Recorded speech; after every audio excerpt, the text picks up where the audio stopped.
నడ్డా.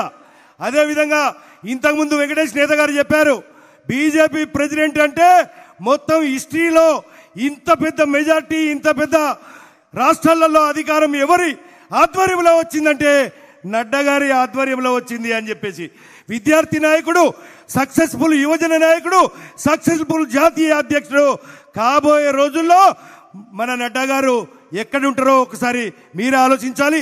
వారి యొక్క ట్రాన్స్లేషన్ మన ఎమ్మెల్సీ మన రామచంద్రరావు గారు చేస్తారు. ఒక్కసారి అందరు కూడా మనం కరతాల ధనులతోటి ఒకసారి లేచి నిల్చుండి వారికి స్వాగతం చెప్పాలి. పెద్దపల్లిలో రైతులు ఎక్కువ, రైతుల పక్షాన పెద్దపల్లి వాళ్ళు ఒక నాగల్ని బహుకరించాలని చెప్పారు కాబట్టి మన రైతుల పక్షాన ఇస్తున్నాం. గట్టిగా చప్పట్లతో నడ్డా గారి నాయకత్వం, నడ్డా గారి నాయకత్వం, నడ్డా గారి నాయకత్వం.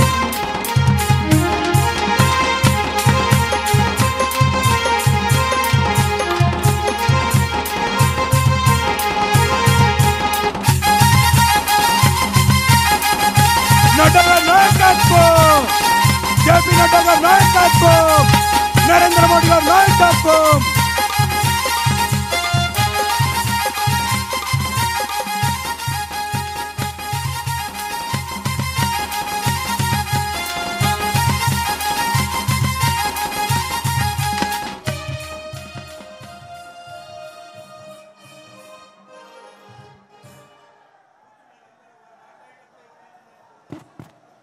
बोलिए भारत माता की, भारत माता की। आज के इस चुनावी सभा में मंच पर उपस्थित हमारे बहुत ही प्रिय और आप सबके प्रिय लोकसभा के प्रत्याशी श्री गोमासा श्रीनिवास जी, हमारे वर्तमान में लोकसभा के प्रत्याशी श्री बी वेंकटेश नेताजी, हमारे वरिष्ठ साथी रामचंद्र राव जी, प्रदेश के महामंत्री प्रदीप कुमार जी, सुनील रेड्डी जी, पेड्डापल्ली के डिस्ट्रिक्ट प्रेसिडेंट, हमारे प्रदेश के हमारे डिस्ट्रिक्ट प्रेसिडेंट हमारे रघुनाथ राव जी, सत्यनारायण राव जी, सभी पूर्व विधायकगण और प्रदेश और जिला मंडल के पदाधिकारीगण, सम्मानित मंच और यहाँ इतनी बड़ी संख्या में एकत्र आए देवी और सज्जनों, मेरे युवा साथी, मीडिया के मेरे साथी, प्रिंट मीडिया और इलेक्ट्रॉनिक मीडिया के साथी, सभी को राम राम, सभी को नमस्कार। मित्रों, जब मैं यहाँ पर आया हूँ तो सबसे पहले तो ओडेला मल्लिकार्जुन स्वामी देवस्थानम को मैं नमन करता हूँ और हमारे इस शिव मंदिर को शीश झुकाकर नमन करके अपनी बात को प्रारंभ करता हूं। मैं जब यहां आया हूं तो मैं भारत रत्न श्रीमान स्वर्गीय नरसिम्हा राव जी को भी याद करता हूं, जो कभी यहीं के एक विधानसभा मंथानी से विधानसभा का चुनाव लड़े और उन्होंने नेतृत्व किया। ऐसे विभूति को भी मैं नमन करके अपनी बात को प्रारंभ करता हूं। मित्रों, बहुत जिम्मेवारी के साथ मैं ये कहना चाहता हूं कि आज 10 वर्षों में मोदी जी के नेतृत्व में चलने वाली सरकार स्थिर सरकार, मजबूत सरकार, निर्णायक सरकार और दुनिया के प्रगति में एक लंबी छलांग लगाने वाले भारत का नेतृत्व करने वाले मोदी जी की सरकार रही है, इसको हमको समझना चाहिए। మిత్రులారా, ఈరోజు పెద్దపల్లికి నేను ఎన్నికల సభలో రావడం జరిగింది.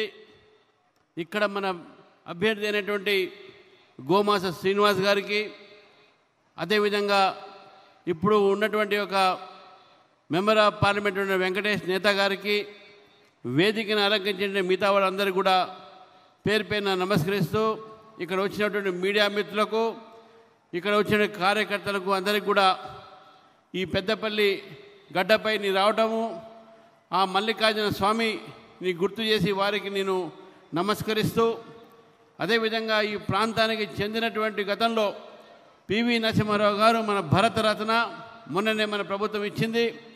వారు కూడా గతంలో ఇక్కడ మంత్రి అనేటటువంటి ఒక అసెంబ్లీ నియోజకవర్గం నుంచి గతంలో ఎమ్మెల్యేగా గెలిచినటువంటి ఒక విషయం కూడా నాకు తెలుసు. చాలా సంతోషం. ఈరోజు ఏదైతే ప్రభుత్వం కేంద్రంలో ఉందో అది ఒక నిర్ణయాత్మకమైనటువంటి ప్రభుత్వం, నిర్ణయాలు తీసుకునేటువంటి ప్రభుత్వం, పనిచేసే ప్రభుత్వంగా ఈరోజు మోదీ గారు ఉన్నారు. కాబట్టి ఈరోజు ఈ యొక్క విషయాలు కూడా ఇక్కడ నేను చెప్పడానికి వచ్చాను. एक तरफ हमने वो दिन और वो दौर देखा है जब कांग्रेस का जमाना था, और वो जमाना था भ्रष्टाचार का, वो जमाना था पॉलिसी पैरालिसिस का, वो जमाना था अनिर्णायक की स्थिति का, और कांग्रेस फिर से देश को उसी हालत में धकेलना चाहती है। हमें याद है कि कांग्रेस झूठे वायदे, झूठे नारे, वोट बैंक की राजनीति, माफिया और अपराधियों के माध्यम से सरकार में वर्चस्व करना, परिवारवाद, भ्रष्टाचार, ये सारे दौर हमने कांग्रेस के जमाने में देखे हैं। और अब मोदी जी के नेतृत्व में पिछले 10 साल में परिवारवाद को धत्ता दिखाया गया, और देश मोदी जी के नेतृत्व में अब विकासवाद पर चल पड़ा है। Development, development and development. आज देश रिपोर्ट कार्ड की राजनीति, अकाउंटेबिलिटी की राजनीति, जवाबदेही की राजनीति, जो कहा था वो किया है, जो नहीं कहा था वो भी करके दिया है। ये मोदी जी का जमाना आया है। మనం గత 10 సంవత్సరాలుగా ఏ ప్రభుత్వాన్ని అయితే మనం చూస్తున్నామో దానికన్నా ముందు ఉన్నటువంటి కాంగ్రెస్ ప్రభుత్వం ఈ దేశాన్ని అవినీతి, వెనకపాడుతనం, అదేవిధంగా పరివారవాద్ అంటే కుటుంబ ఒక పరిపాలన, ఇవి తప్ప ఇంకా ఈ దేశానికి ఇచ్చింది ఏం లేదు. దేశాన్ని వెనకైపు తీసుకుపోవడం జరిగింది. కానీ భారతీయ జనతా పార్టీ వచ్చిన తర్వాత ఒక జవాబుదారీ ప్రభుత్వం కింద, ఈ ప్రభుత్వము ప్రజల కోసం పనిచేసే ప్రభుత్వం కింద, అదేవిధంగా మేము ఈరోజు ఏదైతే రిపోర్ట్ కార్డు ఇవ్వడానికి కూడా మేము సిద్ధంగా ఉన్నటువంటి ప్రభుత్వంగా తీసుకురావడం జరిగింది. నరేంద్ర మోదీ గారు వచ్చిన తర్వాత ఈ అవినీతి ప్రభుత్వాన్ని మేము అవినీతి యొక్క పరిపాలన అంతం చేసినాము. అవినీతి పరిపాలన కాదు, ఈరోజు దేశము అభివృద్ధి మార్గంలో తీసుకుపోతున్నటువంటి నరేంద్ర మోదీ గారి ప్రభుత్వం మనం చూస్తా ఉన్నాం. ఈరోజు आज भारत मोदी जी के नेतृत्व में आत्मनिर्भर भारत बन रहा है। आज भारत मोदी जी के नेतृत्व में सबका साथ, सबका विकास, सबका विश्वास, सबका प्रयास, इस मंत्र को लेकर के चला है। आज भारत मोदी जी के नेतृत्व में दुनिया में एक अग्रगणी देश में आकर के खड़ा हो गया है।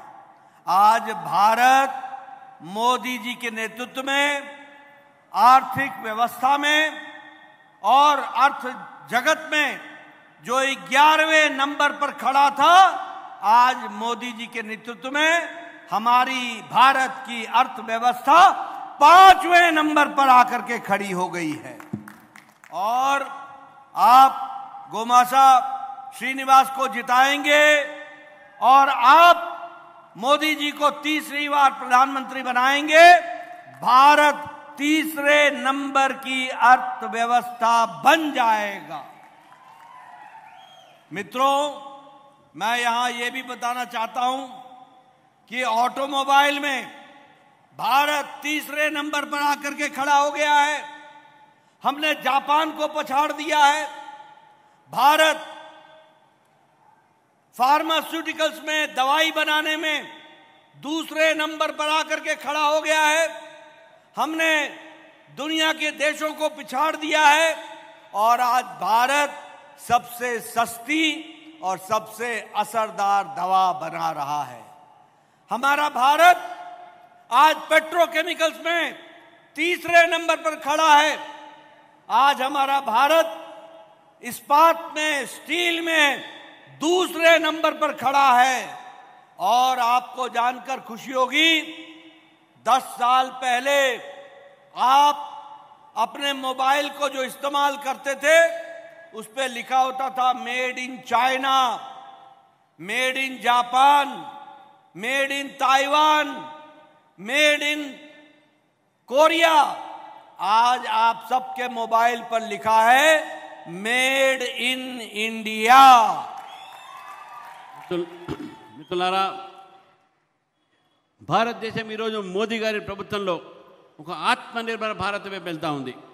ఏ భారతదేశం అయితే గతంలో వెనకబడిన దేశంగా ఉండే ఈరోజు నరేంద్ర మోదీ గారి ప్రభుత్వంలో ఇది ఒక వికసించినటువంటి భారత్గా, అభివృద్ధి చెందినటువంటి భారత్గా ఈరోజు మనం చూస్తూ ఉన్నాం. అనేక ఒక ప్రాంతాల్లో అనేకమైన రంగాల్లో ఈరోజు భారతదేశం చాలా ముందుకుంది. ముఖ్యంగా ట్రాన్స్పోర్ట్ విషయంలో కానీ, ట్రాన్స్పోర్ట్ మన జాపాన్ని కూడా మనం వెనక తీసుకుపోవడం జరిగింది. గతంలో మనం 11వ స్థానంలో మన ఆర్థిక వ్యవస్థ ఉండే, ఈరోజు మనం 5వ స్థానంలో తీసుకురావడం జరిగింది. ఈరోజు అనేక రంగాల్లో మనం 2వ స్థానంలో, 3వ స్థానంలో ఉన్నాం. ఏ మొబైల్ ఫోన్లు అయితే మనం వాడుతున్నామో గతంలో ఆ mobile phone made in China, made in Taiwan, made in Korea ఇవన్నీ ఉండేది. కానీ ఈరోజు మీరు ఒక్కసారి మీ మొబైల్ ఫోన్ తీసుకుంటే అది మేడ్ ఇన్ ఇండియా ఉంది. అది భారతదేశంలో ఉన్నటువంటి తయారైనటువంటి మొబైల్ ఫోన్. ఇవన్నీ కూడా నరేంద్ర మోదీ గారి ప్రభుత్వంలో తయారైనటువంటి ఒక అభివృద్ధి. మనం ముందుకు పోతూ ఉన్నాం. భారతదేశము అభివృద్ధి మార్గంలో పోవాలనేది నరేంద్ర మోదీ గారి లక్ష్యం. ఈరోజు గోమాస శ్రీనివాస్ గారు మనకు అభ్యర్థి, వారు మన ముందు ఉన్నారు కాబట్టి వారిని కూడా అందరూ కూడా ఆశీర్వాదం చేసిన అవసరం ఉంది. భారతదేశం ఏదైతే అభివృద్ధి చెందుతుందో ఈరోజు ప్రపంచం మొత్తంలో కూడా చూస్తున్నారు. ప్రపంచం మొత్తంలో కూడా అగ్రస్థానంలో భారతదేశం ఉంది అన్ని రంగాల్లో అని చెప్పేసి కూడా తెలియజేయాల్సిన అవసరం ఉన్నది. मित्रों, मोदी जी ने विकास के लिए इंफ्रास्ट्रक्चर, लॉजिस्टिक्स, इस पर बहुत जोर दिया है और इसलिए उन्होंने कहा हीरा। हीरा का मतलब है H for highways, I for internet, R for railways और A फॉर एयरवेज। आपको जानकर खुशी होगी कि आज भारत 56,000 किलोमीटर सड़क नेशनल हाईवे बना चुका है। 56,000 किलोमीटर्स, 52,000 किलोमीटर्स रेल का, ट्रैक का इलेक्ट्रिफिकेशन हो गया है और हाईवेज को आगे बढ़ाने का काम हुआ है। लगभग 1.5 लाख पंचायत को इंटरनेट से जोड़ने का काम हुआ है और 2 लाख पंचायत में कॉमन सर्विस सेंटर खड़ा कर दिया गया है। अगर हम बात करें रेलवेज की तो एक नया जाल बिछाया जा रहा है और उसके तहत लगभग 26,000 किलोमीटर का नया ट्रैक बनाया गया है, 26,000 किलोमीटर्स का। मैं एयरवेज की बात करना चाहूंगा। 2014 में there were 74 airports, now there are 148 airports। दुगना हो गया है एयरवेज को, यह भी हमको ध्यान में रखना चाहिए। मैं यहां बताना चाहूंगा कि जहां हाईवे 60% का इंक्रीज है, वहीं प्रधानमंत्री मोदी जी ने मेगा फूड पार्क में 12 गुना विकास किया है, 12 टाइम्स विकास किया है। ఈరోజు మనం భారతదేశము అనేక రంగాల్లో ప్రగతి చూస్తున్న పాటు ఒక మంత్రం నరేంద్ర మోదీ గారు చెప్పారు. అది హీరా. అంటే హైవేస్, ఇంటర్నెట్, రైల్వేస్, ఏ అంటే మళ్ళీ రైల్వేస్, ఎయిర్వేస్. ఈరోజు భారతదేశంలో దాదాపు 56,000 కిలోమీటర్లతో రహదారులు నిర్మాణమైనాయి. దాదాపు 52,000 కిలోమీటర్లు ఎలక్ట్రిఫికేషన్ రైల్వేస్ చేయడం జరిగింది. గతంలో కేవలం 74 ఎయిర్పోర్ట్లు మాత్రమే మన దేశంలో ఉండే.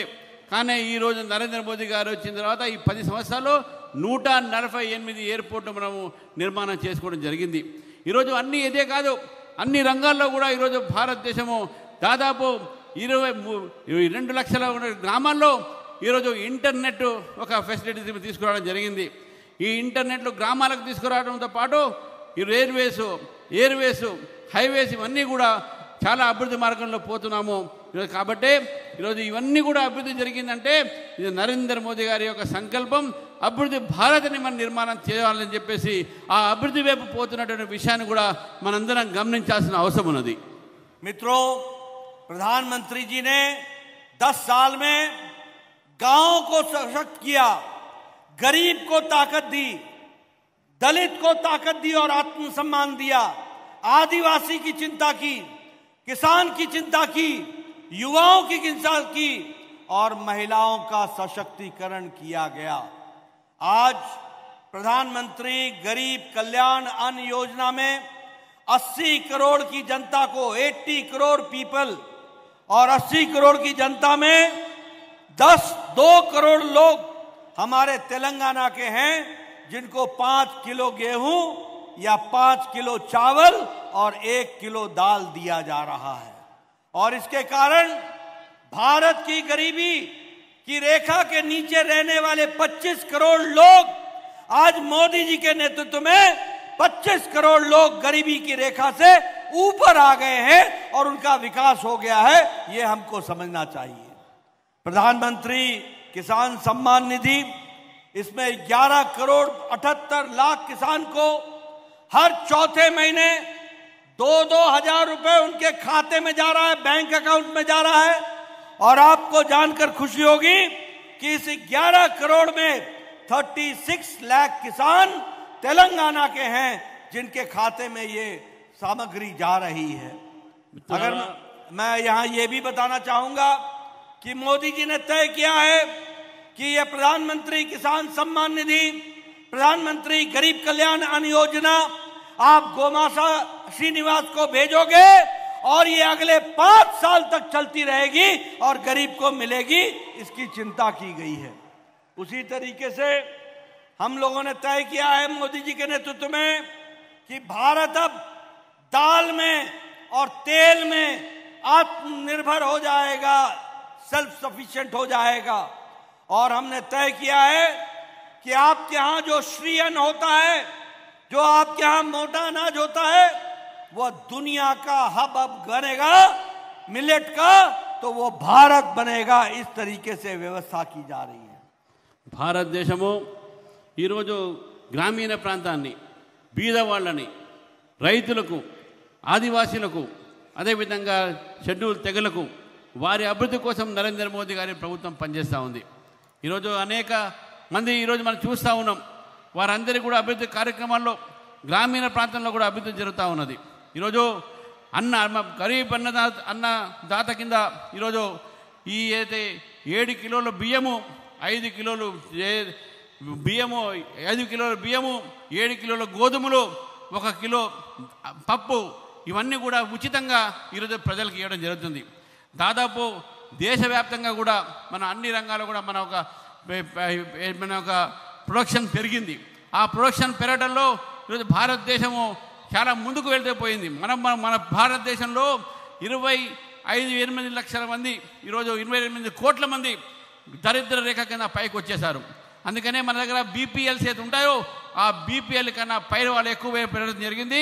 భారతదేశము ఈరోజు బీపీఎల్ సంఖ్యని తగ్గించుకొని ఆ బీపీఎల్ని పైకి వచ్చేటటువంటిగా 28 లక్షల మందికి ఈరోజు 5 సంవత్సరాలు ఇంకా కొనసాగించాలంటే ఆ గరీబ్ అన్న యోజన మెయిన్ గోమాత శ్రీనివాస్ని గెలిపించాల్సిన అవసరం ఉన్నది. వారిని గెలిపిస్తే నరేంద్ర మోదీ గారి ప్రభుత్వం రాబోయే 5 సంవత్సరాలు కూడా బీదవాళ్లకు 5 కిలోల బియ్యము, అదేవిధంగా 7 కిలోల వీటు అంటే గోధుమలు, 1 కిలో పప్పు మీ అందరి దగ్గర పోతుంది. తర్వాత ప్రధానమంత్రి జనధన ఈ సమ్మాన్ కిసాన్ సమ్మాన్ యోజన కింద కోట్లాది లక్షలాది మందికి ఈరోజు రైతులకు వారికి పెట్టుబడి యొక్క సపోర్ట్ దొరుకుతూ ఉన్నది. ప్రధానమంత్రి సమ్మాన్ కిసాన్ యోజన తెలంగాణలో కూడా లక్షల మంది రైతులు దాన్ని అనుభవిస్తున్నారు. కాబట్టి మీరు తప్పకుండా ఇవన్నీ గమనించి గోమాసా శ్రీనివాస్ గారిని గెలిపించాల్సిందిగా నేను కోరుతా ఉన్నాను. मित्रों, एक तरफ मोदी जी ने ये विकास के काम किए, वहीं प्रधानमंत्री आवास योजना में एक ड्राइंग रूम, एक बेडरूम, एक किचन, एक toilet, kitchen with gas connection और इसके साथ साथ कोर्टयार्ड देने का काम 4 करोड़ घर बना करके दिए, 4 करोड़ घर। और तेलंगाना की भ्रष्ट सरकार जिसको आप लोगों ने नकार दिया, चंद्रशेखर राव की सरकार, उसने आपको प्रधानमंत्री आवास योजना देने से इनकार कर दिया। और रेवंत रेड्डी ने भी प्रधानमंत्री आवास योजना को लागू नहीं किया है। आप गोमासा श्रीनिवास को चुनाव जिता के भेजना और यहां पर प्रधानमंत्री आवास योजना लागू होगा। और लागू होने के साथ साथ जो 2 BHK वाला कार्यक्रम केसीआर ने नहीं किया, उसको भी हम पूरा करेंगे, क्योंकि मोदी जी ने कहा है कि अगले 5 साल में 3 करोड़ नए घर प्रधानमंत्री आवास योजना में बना करके देंगे। मित्रों, मैं यहां आपके सामने ये भी बताना चाहता हूं कि आज प्रधानमंत्री आयुष्मान भारत गरीब लोगों के लिए मोदी जी ने 5 लाख रुपए का सालाना हेल्थ कवर देने का तय किया है। 5 लाख रुपए और दे रहे हैं। हमारे चंद्रशेखर राव ने बहुत देरी से इसको लागू किया, लेकिन आज तेलंगाना में यह लागू हो गया है। आज 55 करोड़ लोगों को और 26 लाख परिवार हमारे आयुष्मान भारत का लाभ तेलंगाना में उठा रहे हैं। ये गरीब लोग गंभीर बीमारी से इलाज कराने के लिए मोदी जी की तरफ से हर साल 5 लाख रुपए आता है। लेकिन आपको मैं खुशखबरी सुनाना चाहता हूं। यहां माताएं बैठी हैं, यहां हमारे बुजुर्ग बैठे हैं। मोदी जी ने तय कर दिया है, आप गोमासा श्रीनिवास को चुनाव जिता के भेजना। इस तेलंगाना के जितने भी बुजुर्ग लोग जिनकी उम्र 70 साल से ऊपर हो गई, जितनी भी माताएं बहन जिनकी उम्र 70 साल से ऊपर की हो गई है, जो किसी भी जाति के हों, किसी भी मजहब के हों, किसी भी इलाके के हों, किसी भी आमदनी के हों, गरीब हो या अमीर हो, मोदी जी की तरफ से सबको 5 लाख रुपए का हेल्थ कवर मिलेगा सालाना, इसकी तय किया गया है। उसी तरीके से हमारे किन्नर समाज, जिसकी किसी ने चिंता नहीं की, उसकी मोदी जी ने चिंता की है। और किन्नर समाज के लोगों को भी आयुष्मान भारत से जोड़ दिया जाएगा। इस तरीके से काम चल रहा है। మిత్రులారా, ప్రతి ఒక్కరికి ఇల్లు ఉండాలనేది ఒక పెద్ద స్వప్నం. నరేంద్ర మోదీ గారు ఒక వ్యక్తికి 2 గదులు, ఒక బెడ్రూము, ఒక వంట ఇల్లు, ఒక బాత్రూమ్ లాంటి ఒక ఇల్లు కట్టించేటటువంటి స్వప్నము. ప్రధానమంత్రి ఆవాస్ యోజన కింద కోట్లాది రూపాయలు రాష్ట్రాలకు ఇవ్వడం జరిగింది. కానీ ఇక్కడ ఉన్నటువంటి ఆనాటి బీఆర్ఎస్ ప్రభుత్వం ఈ డబుల్ బెడ్రూమ్ల పేరు మీద ప్రధానమంత్రి ఆవాస్ యోజన ప్రజలకు దక్కకుండా చేశాడు. మళ్ళీ రేవంత్ రెడ్డి గారు వచ్చిన తర్వాత కూడా దాన్ని ముందుకు తీసుకుపోవట్లే. ప్రధానమంత్రి ఆవాస్ యోజన కింద అనేక మంది బీద వాళ్లకు ఇల్లు వచ్చేటటువంటి అవకాశాలు ఉండే, కానీ వీళ్ళిద్దరు చేపట్టి తెలంగాణకు ఒక అవకాశం రాలే. అంతేకాదు మిత్రులారా, 5 లక్షల రూపాయలతోని ఆయుష్మాన్ భారత్ అనేటటువంటి ఒక ఏదైతే పథకం ఉందో, దాని ద్వారా ఏదైనా కుటుంబంలో ఏదైనా మెడికల్ అవసరం వస్తే 5 లక్షల రూపాయల దాకా వారికి ట్రీట్మెంట్కు కేంద్ర ప్రభుత్వం ఇస్తుంది. ఆ ప్రభుత్వం తీసుకున్నట్టుగా నిర్ణయము తెలంగాణ ప్రభుత్వం చాలా ఆలస్యంగా తీసుకుంది. ఎందుకు వాళ్లకు ఈ యొక్క అవకాశం రాలేదు, ఈ యొక్క రాష్ట్రంలో ఆయుష్మాన్ భారత్ని ఎందుకు ఇక్కడ ఇంప్లిమెంట్ చేయలేదనే విషయాన్ని కూడా అన్నాళ్ళు చూస్తూ ఉన్నాం. కాబట్టి ఇటువంటి అనేక పథకాలు ఈరోజు రాష్ట్రంలో భారతీయ జనతా పార్టీ ప్రభుత్వం మనం ఇస్తూ ఉన్నాం. కానీ అవి ఇక్కడ అమలు పరచాలంటే గోమాస శ్రీనివాస్ని గెలిపించాలి. అప్పుడే ఈ పథకాలన్నీ కూడా మన దగ్గర పనిచే అవసరం ఉంటాయి.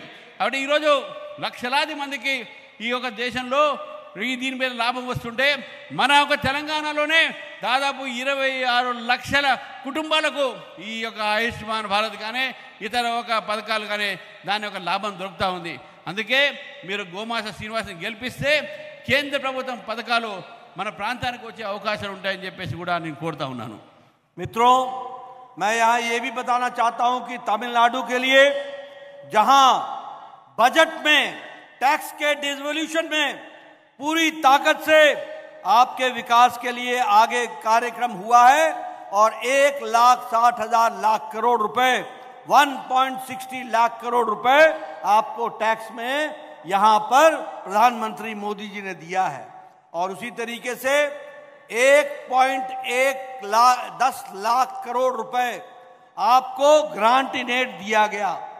आपके रेलवे ट्रैक को बजट से 20 गुना बढ़ा दिया गया है, 20 टाइम्स बजट बढ़ा दिया गया है और आपके रेलवे ट्रैक को डबल किया जा रहा है। उसी तरीके से आज 3 वंदे भारत ट्रेन तेलंगाना में हैदराबाद से चल रही हैं, सिकंदराबाद से चल रही हैं। 15 गति शक्ति कार्यक्रम टर्मिनल वो भी यहां पर बन रहे हैं और नेशनल हाईवे आपके यहां दुगना बन करके तैयार हो गया है। इस प्रकार से काम चल रहा है।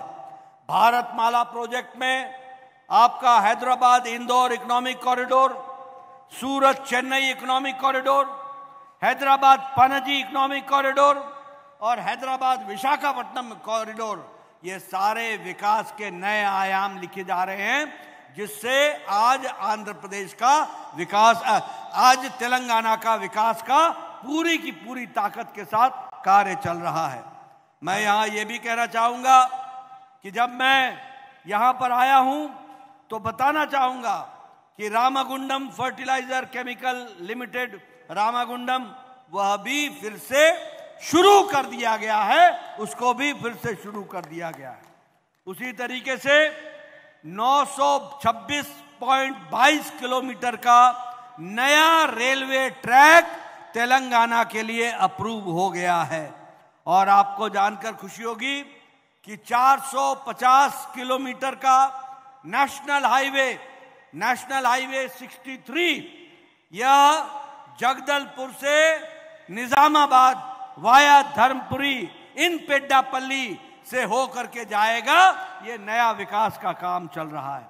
और उसी तरीके से शहर योजना में पेड्डापल्ली और चेन्नूर नगर को पालिका को सिलेक्ट कर लिया गया है और उसको जोड़ा गया है। ये भी मैं आपको बताना चाहता हूं। నరేంద్ర మోదీ గారి ప్రభుత్వం వచ్చిన తర్వాత తెలంగాణకు 1,00,000 పై చెరుకు వారి యొక్క ఈ ట్యాక్స్ డెవల్యూషన్లు చేయడం జరిగింది. అంతేకాకుండా లక్షలాది రూపాయలు మన రాష్ట్రానికి వేరే రూపంలో ఇస్తూ మనకు జాతీయ రహదారులకు ఈ వీటన్నిటికి కూడా నిధులు ఇవ్వడం జరిగింది. తెలంగాణ అభివృద్ధి చేయడానికి రైల్వే మార్గాన్ని కూడా ఈరోజు పెంచడం జరిగింది. ఈ భారతదేశంలో ఉన్నటువంటి అనేక ప్రాంతాల్లానే తెలంగాణ కూడా 3 వందే భారత్ ఇవ్వడం జరిగింది. ఇది హైదరాబాద్ నుంచి సికింద్రాబాద్ నుంచి మొదలవుతూ ఉన్నాయి. అంతేకాదు మిత్రులారా, ఈరోజు జాతీయ రహదారులు ఈ ప్రాంతంలో మనం ఇవ్వడం జరిగింది. రైల్వే ఒక ఆధునీకరణ చేయడం జరిగింది. రైల్వే లైన్స్తో పాటు ఈ ప్రాంతంలోనే రామగుండం ఫర్టిలైజర్ యొక్క ప్లాంట్ ఏతుందో దాన్ని పునరుద్ధరించి ఈరోజు మళ్ళీ దాన్ని పెట్టుకుంటూ ఈ యొక్క ప్రాంతానికి ఎంతో ఒక ప్రతిష్టాత్మకమైన మారినటువంటి ఒక విషయం అందరూ తెలుసు. పెద్దపల్లిని ఒక లాభం చేసేటటువంటి విధంగా ఇందోర్ నుంచి నిజామాబాద్ వరకు ఒక జాతీయ రహదారి వచ్చేటటువంటి ప్లాన్ చేస్తూ ఉన్నారు. అందులో పెద్దపల్లి కూడా దానికి కనెక్షన్ ఉంటుంది. కాబట్టి అనేక పథకాల్లో ఈరోజు పెద్దపల్లికి వచ్చేటటువంటి ఒక ఏవైతే లాభాలు ఉన్నాయో ఇవి కేవలం నరేంద్ర మోదీ గారి యొక్క ఆలోచనతో కొన్ని ప్రయోజనాలుగా చేస్తూ ఉన్నాం. ముఖ్యంగా రైల్వే విషయంలో కూడా రైల్వే లైన్లో కూడా పెద్దపల్లికి లాభం జరుగుతూ ఉన్నాయి. మరి ఇవన్నీ కూడా ఆలోచించి మీరు మరొకసారి గోమాస శ్రీనివాస్ గారికి ఓటేసేటటువంటి ఆలోచన చేయండి అని చెప్పేసి నేను కోరుతా ఉన్నాను. मित्रों, मैंने आपको जो विकास का काम था वो आपको बताया कि मोदी जी के नेतृत्व में किस तरीके से विकास हो रहा है, लेकिन मैं आपको यह भी बताना चाहता हूं कि आज अगर ये विकास हो रहा है, अगर ये उजाला आ रहा है, तो हमको वो बुरे दिन भी याद रखने चाहिए जो कांग्रेस के जमाने और बीआरएस के जमाने में आपने देखा है। ये कांग्रेस, ये असदुद्दीन ओवैसी की हमारी AIMIM, चाहे बीआरएस, ये ABC है, AIMIM, ये ओवैसी की पार्टी, B फॉर बीआरएस और C फॉर कांग्रेस, ये सभी तीनों के तीनों मुस्लिम लीग का एजेंडा चलाने वाली पार्टियां हैं। ये सभी तबलीगी जमात के हिमायती हैं। ये सभी तबलीगी जमात के रीति नीति पर चलने वाली पार्टियां हैं और ये मुख्य धारा को डिस्टर्ब करने वाली पार्टियां हैं। बताओ, ये सब लोग रजाकार के लोगों के समर्थक हैं कि नहीं है? जरा जोर से बोलो, है कि नहीं है? रजाकार का इतिहास मालूम है ना? ये ओवैसी की पार्टी रजाकार की समर्थक रही है ना? कांग्रेस इसका समर्थन करती है ना? और बीआरएस इनके साथ गले मिलकर के चलती रही है ना? ये सब मुस्लिम लीग, तबलीगी जमात इसके साथ के चट्टे बट्टे हैं, इसका साथ देने वाले लोग हैं। ये लिबरेशन दिवस 17 सितंबर नहीं मना सकते, ये कभी सोच नहीं सकते, लेकिन एक बात बोलना चाहता हूं, भारतीय जनता पार्टी हमेशा याद रखेगी 17 सितंबर 1948 जब हमें लिबरेट कराया था सरदार पटेल ने, और तब का लिबरेशन दिवस था। आप आगे हमारी सरकार बनाओगे, तेलंगाना धूमधाम से लिबरेशन दिवस मनाएगा, यह भी मैं आपको बताना चाहता हूं। మిత్రులారా, మా అందరూ తెలుసు, ఈరోజు ఈ రాజకీయ కొన్ని పార్టీలు, దానికి నేను ABC అంటున్నాను. ఏ అంటే అసదుద్దీన్ ఓవైసీ MIM, B అంటే బీఆర్ఎస్ ప్రభుత్వం, C అంటే కాంగ్రెస్. ఈ ABC ఏది ఉందో ఈ పార్టీలన్నీ కూడా ఈ దేశంలో కానీ మన రాష్ట్రంలో, ముఖ్యంగా మన రాష్ట్రంలో ముస్లిం లీగ్ ఎజెండాని ముందుకు తీసుకుపోతా ఉన్నారు. తబ్లిగే జమాతని మన ముందుకు తీసుకువస్తున్నారు. వారి ఎజెండాని మన మీద రుద్దే ప్రయత్నం చేస్తున్నారు. కేవలం ఓటు బ్యాంక్ రాజకీయాల కోసము ఇవన్నీ కూడా చేసేటువంటి విషయాన్ని మనం గుర్తుపెట్టుకోవాలి. గతంలో మనం చూసాము, ఈ యొక్క రాష్ట్రంలో ఈ మూడు పార్టీలు కూడా 17 సెప్టెంబర్ అంటే 17 సెప్టెంబర్ నాడు ఏ నాడైతే మన ప్రాంతానికి ఆ రోజు స్వాతంత్రం వచ్చిందో, రజాకారుల నుంచి మనకు విముక్తి దొరికిందో, ఆ రోజు 17 సెప్టెంబర్ని ఎవరు కూడా జరుపుకునే ప్రయత్నం చేయట్లే.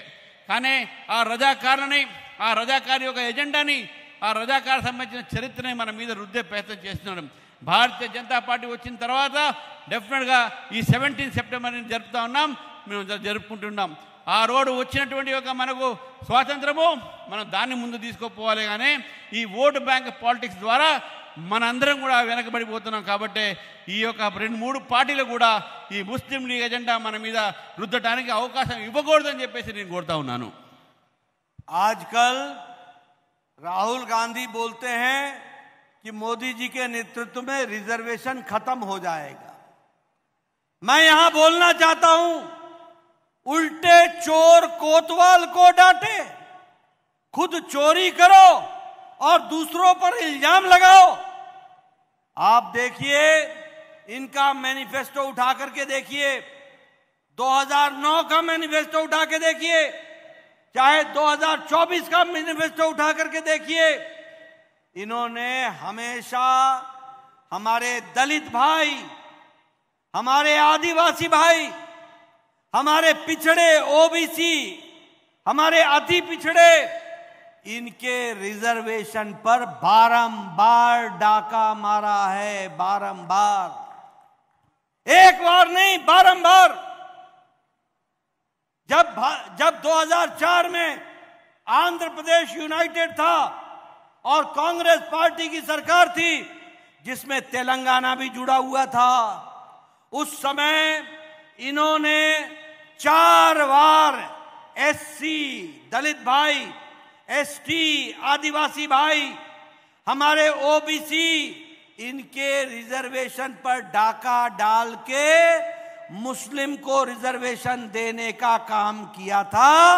और जब कोर्ट ने मना किया तो एक्ट लेकर के आए थे, उसके बावजूद भी कोर्ट आपके रक्षा के लिए खड़ी हुई और इनका जो बदनीयत योजना थी उसको होने नहीं दिया। कर्नाटक में इन्होंने ओबीसी का, अति पिछड़ा का 4% का रिजर्वेशन काट करके मुस्लिम भाइयों को दिया। आपका 4%, हमारी सरकार आई, हमने मुस्लिम रिजर्वेशन हटा दिया और ओबीसी को उनका अधिकार दिया। अब सिद्धारमैया फिर से मुस्लिम को फिर से वो रिजर्वेशन दिया है। आप बताइए, चोरी कौन कर रहा है? डाका कौन डाल रहा है? किसकी नीयत बुरी है? ये कांग्रेस पार्टी की नीयत बुरी है। ये कांग्रेस पार्टी आपको आगे बढ़ते हुए नहीं देखना चाहती। प्रधानमंत्री मोदी जी ने 4 दिन पहले कहा है, कांग्रेस पार्टी लिखित रूप में बताए कि वह कभी भी एससी, एसटी और ओबीसी के रिजर्वेशन से छेड़छाड़ नहीं करेगी। आज दिन तक जवाब नहीं दे सकी कांग्रेस पार्टी। प्रधानमंत्री ने कहा है कि कांग्रेस पार्टी लिख करके दे कि पिछले दरवाजे से जहां आपकी सरकार है वहां एससी, एसटी और ओबीसी का रिजर्वेशन पर आप डाका नहीं डालोगे, पिछले दरवाजे से उनका रिजर्वेशन खत्म नहीं करोगे। कांग्रेस चुप है, कांग्रेस बोल नहीं रही है, कांग्रेस की बोलती बंद है। ये लोग हाथी के दांत दिखाने के और खाने के और है। ये लोग आपके साथ दगा कर रहे हैं, आपको गुमराह कर रहे हैं। अपनी रोटी सेकने के लिए, राजनीतिक रोटी सेकने के लिए देश को एक नए विभाजन की ओर ले जाने की षड्यंत्र रच रहे हैं। डॉक्टर भीमराव अंबेडकर ने कहा है, धर्म के आधार पर कभी भी आरक्षण, रिजर्वेशन नहीं होगा। भीमराव अंबेडकर ने संविधान में कह दिया है। राहुल गांधी संविधान की कॉपी लेकर के चलते हैं, पढ़ते लिखते नहीं है, मालूम नहीं है कि धर्म के आधार पर आरक्षण नहीं हो सकता, लेकिन वो षड्यंत्र करके पिछले दरवाजे से आपका, दलित भाइयों का आरक्षण लेना चाहते हैं, दलित भाइयों का आरक्षण लेना चाहते हैं। और इसीलिए गौमाता श्रीनिवास मोदी जी के नेतृत्व में आपकी रक्षा करेगा, आपका आरक्षण आपको मिलेगा और आपको रहेगा। इस बात को आप ध्यान में रखिए। మీ అందరికీ తెలిసి ఈ మధ్య రాహుల్ గాంధీ దేశమంతా తిరిగి రిజర్వేషన్ల గురించి మాట్లాడుతూ ఉన్నారు. అసలు రిజర్వేషన్ల గురించి మాట్లాడే అధికారం రాహుల్ గాంధీ గారికి ఎక్కడ ఉంది? ఇక్కడ ఉన్నటువంటి అనేక ఓబీసీ వర్గాలకు ఆనాడు ఉమ్మడి రాష్ట్రంలో కాంగ్రెస్ పార్టీ 4% రిజర్వేషన్లు ముస్లింలకు ఇచ్చి ఎవరికి అన్యాయం చేసింది ఒక్కసారి మీరు ఆలోచించండి. ఆ 4% రిజర్వేషన్ల ద్వారా మన రాష్ట్రంలో ఉన్నటువంటి ఓబీసీలకు నష్టం జరిగిందని చెప్పి తెలదారకు ఈరోజు వారి పరిపాలించే రాష్ట్రంలో ఓబీసీలకు, అదేవిధంగా ఎస్సీలకు, ఎస్టీలకు అన్యాయం జరుగుతున్న విషయాన్ని వాళ్ళకి తెలియదా? మనకు రాజ్యాంగంలో ఇచ్చినటువంటి భీమరావు అంబేద్కర్ గారు చెప్పినట్టు మతం ఆధారంగా రిజర్వేషన్ ఉండరాదు. భారతీయ జనతా పార్టీ అదే ఉంటుంది. మీరు మతం ఆధారంగా మీరు రిజర్వేషన్ ఇవ్వడానికి వీలు లేదు, మన రాజ్యాంగం కూడా అదే అంటుంది. అయినప్పటికీ కూడా ఈ 4% రిజర్వేషన్లు ఇచ్చి మన బీసీలకు, మన ఓబీసీలకు, మన ఒక ఎస్సీ, ఎస్టీలకు మీరు అన్యాయం చేస్తున్నారు. నరేంద్ర మోదీ గారు అడిగారు, మీరు ఈ యొక్క ఎస్సీ, ఎస్టీ, ఓబీసీ యొక్క రిజర్వేషన్లతోని మీరు చెలగాటం ఆడరు అని చెప్పి రాసి ఇవ్వమంటే ఇంతవరకు వారు మాట్లాడలేదు. మీ రాష్ట్రంలో ఇటువంటి పనులు చేయము అని చెప్తే అది కూడా మాట్లాడలేదు.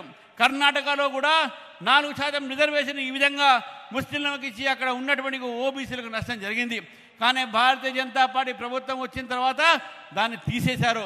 కానీ మళ్ళీ ఇప్పుడు సిద్ధరామయ్య ప్రభుత్వం దాన్ని తీసుకోవడం జరిగింది.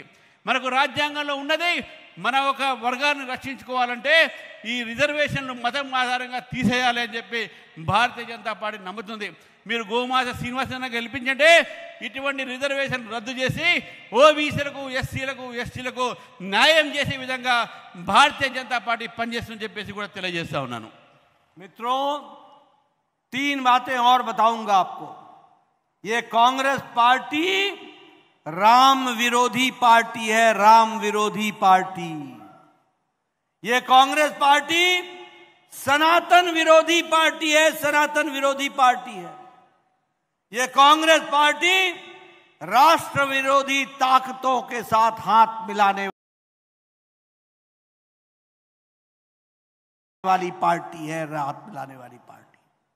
आप बताइए, इन्होंने सोनिया गांधी के नेतृत्व में यूपीए की सरकार ने एफिडेविट कोर्ट में दिया था कि नहीं कि राम काल्पनिक है, राम का कोई ऐतिहासिक आधार नहीं है, राम का कोई वैज्ञानिक आधार नहीं है.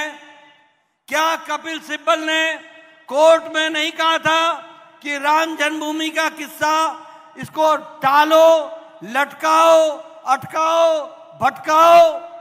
ये क्या नहीं कहा था? क्या इन लोगों ने राम के मंदिर को बनने में रास्ते में रोड़े नहीं लगाए? ये तो प्रधानमंत्री मोदी जी को आपने आशीर्वाद दिया कि राम मंदिर का रास्ता कोर्ट ने प्रशस्त किया और 22 जनवरी को भव्य राम मंदिर में रामलला का प्राण प्रतिष्ठा हुआ, वो हम लोगों ने देखा है. मित्रों, ये सनातन विरोधी हैं. ये उदयनिधि स्टालिन बोलता है सनातन एचआईवी है, सनातन मलेरिया है, सनातन डेंगू है. और सोनिया गांधी चुप रहती हैं, राहुल गांधी चुप रहते हैं, प्रियंका गांधी बोलती नहीं है. ये सब सनातन विरोधी नारों को समर्थन देने वाले लोग हैं और ये राष्ट्र विरोधी हैं. जब जेएनयू में नारा लगता है अफजल हम शर्मिंदा हैं, तेरे कातिल जिंदा हैं, तो राहुल गांधी ऐसे लोगों के साथ जाके खड़े हो जाते हैं.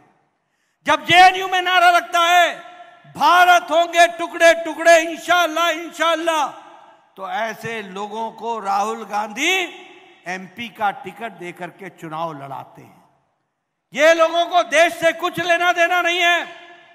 ये सब लोग वोट बैंक की राजनीति कर रहे हैं, तुष्टीकरण की राजनीति कर रहे हैं. देश जाए जहां जाना है, देश को जो होता है होए. परसों आतंकवादी घटना घटी और पंजाब का मुख्यमंत्री, पूर्व मुख्यमंत्री बोलता है कि यह स्टंट है, यह षड्यंत्र है. ऐसे राष्ट्र विरोधी नेता कांग्रेस पार्टी के इस तरीके से देश को गुमराह करते हैं. सर्जिकल स्ट्राइक होकर के प्रधानमंत्री मोदी जी ने घर में घुस करके पाकिस्तान को सबक सिखाया था. एयर स्ट्राइक में मोदी जी ने घर में घुस करके बालाकोट एयर स्ट्राइक करके उनके कैंप ध्वस्त किए थे. और ये कांग्रेसी बेशर्म होकर के प्रमाण मांगते हैं, प्रमाण मांगते हैं, प्रमाण. बोलो, ऐसे लोगों को आगे आने दोगे क्या? जरा जोर से बोलो, ऐसे लोगों को आगे आने दोगे क्या? जरा मैं आवाज नहीं सुनाई दे रही है. ऐसे लोगों को आगे आने दोगे क्या? इनको कोई आगे आने देगा क्या? ये रजाकारों के भाई भतीजे बन करके बैठे हैं, इनको आगे आने दोगे क्या? ये सनातन विरोधियों को आगे आने दोगे क्या? ये राम विरोधियों को आगे आने दोगे क्या? ये आरक्षण विरोधियों को आने दोगे क्या? ये मुस्लिम तुष्टीकरण करने वाले लोगों को आगे आने दोगे क्या? मित्रों, मैं आपसे ये निवेदन करने आया हूं कि आप गोमाशा श्रीनिवास को भेजो, दिल्ली में पहुंचाओ, मोदी जी को प्रधानमंत्री बनाओ और इस इलाके का विकास में अपना योगदान करो. यही आपको कहने आया हूं. बहुत बहुत धन्यवाद. जय भारत, जय तेलंगाना. మిత్రులారా, కాంగ్రెస్ పార్టీ రాముడి విరోధుడు. కాంగ్రెస్ పార్టీ భారతదేశం వ్యతిరేక, వారు భారతదేశం కాదు, ఈవెన్ సనాతన ధర్మానికి కూడా వ్యతిరేకమైనటువంటి పార్టీ అది. గతంలో మనం చూసినాము స్టాలిన్ ఏ విధంగా సనాతన ధర్మాన్ని హెచ్ఐవి ఎయిడ్స్ కింద వారు పోల్చుకున్నారు. అదేవిధంగా సుప్రీంకోర్టులో రాముడి విషయంలో ఆర్గ్యుమెంట్ జరుగుతుంటే సుప్రీంకోర్టులో ఉన్న కాంగ్రెస్ పార్టీ అడ్వకేట్ రాముడు ఒక కల్పనికుడు, రాముడు ఒక దేవుడు కాదు, రాముడు అక్కడ పుట్టలేదు అనేటువంటి అనేకమైన ప్రశ్నలు తీసుకొచ్చారు. ఇటువంటి వ్యక్తులు మన దేశం కోసం ఏం చేస్తారని చెప్పి అడుగుతా ఉన్నాను. ఈ యొక్క శక్తులన్నీ కూడా ఈరోజు కేవలం ఓటు బ్యాంక్ పాలిటిక్స్ కోసమే ఈరోజు వాళ్ళు ముందుకుస్తున్నారు. కేవలము ఈ యొక్క ఓటు బ్యాంక్ పాలిటిక్స్ కోసమే ఈరోజు రెచ్చగొట్టేటటువంటి భాషలు ఇస్తూ ఉన్నారు. మన దేశంలో అనేక సంఘటనలు జరిగినాయి, దాని విషయంలో మాట్లాడట్లేదు. మన పంజాబ్ సంబంధించినటువంటి మాజీ ముఖ్యమంత్రి అక్కడ ఉన్నటువంటి ఒక సంఘటన మీద జరిగిన సంఘటన మీద ఆతంకవాద సంఘటన మీద మనకు వ్యతిరేకంగా మాట్లాడడం జరిగింది. వీళ్ళందరూ కూడా దేశ వ్యతిరేకులు, దేశ వ్యతిరేకమైనటువంటి వ్యాఖ్యలు చేస్తూ ఉన్నారు. నేను ఒకటే అడుగుతున్నాను కాంగ్రెస్ పార్టీని, రామాలయము రాముడి ఏదో నరేంద్ర మోదీ గారు సుప్రీంకోర్టు జడ్జిమెంట్ ఏదో భవ్యమైన రాముడి మందిరం నిర్మాణం చేశారు. కానీ వీళ్ళు ఈరోజు రాముడు ఎక్కడా అని చెప్పేసి మాట్లాడేవాళ్ళు వీళ్ళు ఈరోజు భారతదేశాన్ని వారు విభజించాలని ప్రయత్నం చేస్తున్నారు. మతాల మీద, కులాల మీద ఈ డివిజివ్ పాలిటిక్స్తోని కాంగ్రెస్ పార్టీ పనిచేస్తూ ఉంది. ఈ ఓట్ బ్యాంక్ పాలిటిక్స్ ఈరోజు భారతదేశాన్ని విభజించే అవకాశాలు ఉంటాయి. కాబట్టి గోమాసా శ్రీనివాస్ గెలిపించి భారతదేశాన్ని మనం ముందుకు తీసుకుపోవాల్సిన అవసరం ఉంది, ఏకత్వంగా ఉంచాల్సిన అవసరం ఉంది. పాకిస్తాన్ ఎప్పుడైతే మన పైన దాడి చేశారో మనం పాకిస్తాన్లో పోయి వాళ్ళపైన దాడి చేసినాం. కానీ కాంగ్రెస్ పార్టీ దీనికి ప్రమాణం ఏంది అడుగుతున్నారు. ఇటువంటి వ్యక్తులు మన దేశంలో మనం అధికారం ఇస్తే ఈ దేశ పరిస్థితి ఏమైతుందో ఒక్కసారి ఆలోచించండి. కాబట్టి మిమ్మల్ని ఒక్కసారి మనం గోమాసాన్ని గెలిపించి అదేవిధంగా గోమాసా శ్రీనివాస్తో పాటు భారతీయ జనతా పార్టీని ఆదరించాలని చెప్పేసి కోరటానికే మీ దగ్గరికి నేను వచ్చానని చెప్పేసి తెలియజేస్తున్నాను. ధన్యవాదాలు అందరికీ. భారత్ మాతాకి జై. ఈ యొక్క కార్యక్రమానికి వందన సమర్పణ చేయాల్సిందిగా ఈ రఘునాథరావు అందిస్తున్న వారు చొప్పదండి కిషన్.